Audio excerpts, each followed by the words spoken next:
এই মুহূর্তে বড় খবর, ৩ বছর পর রাজ্যে ফের চালু হচ্ছে ১০০ দিনের কাজের প্রকল্প। ৩ বছর বন্ধ থাকার পর রাজ্যে ফের চালু হচ্ছে ১০০ দিনের কাজের প্রকল্প। হাইকোর্টের 18ই জুনের রায়ের বিরুদ্ধে করা কেন্দ্রের আর্জি সর্বোচ্চ আদালতে খারিজ হয়ে গেল। এই প্রকল্পে টাকা দিতে হবে কেন্দ্রকেও জানিয়ে দিল সুপ্রিম কোর্ট।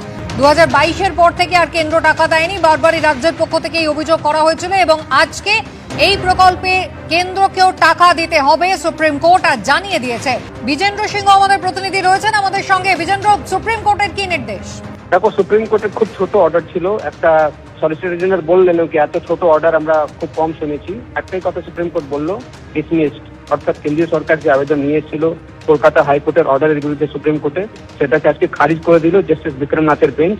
শুধু একটাই কথা তারা বলেন যে তারা এই প্রেয়ারকে ডিসমিস করছেন এবং যে যুক্তিগুলো নিয়ে এসেছিল কেন্দ্রীয় সরকার সুপ্রিম কোর্টের কাছে সেটাকে গ্রহণযোগ্য মনে হয়নি। কলকাতা হাইকোর্ট নির্দেশ দিয়েছিল কি 1 আগস্ট থেকে স্টার্ট করতে হবে এই স্কিম, কেন্দ্রীয় সরকারের ফান্ডিং স্টার্ট করতে হবে।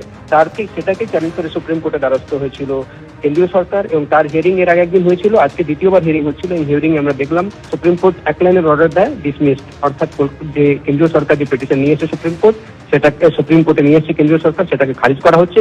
কি যার যে অনিয়মগুলো হয়েছে পুরনো সেটাকে তদন্ত হবে এবং সেক্ষেত্রে যা যা ব্যবস্থা নেওয়া সেটা কেন্দ্রীয় সরকার এবং রাজ্য সরকার নেবে।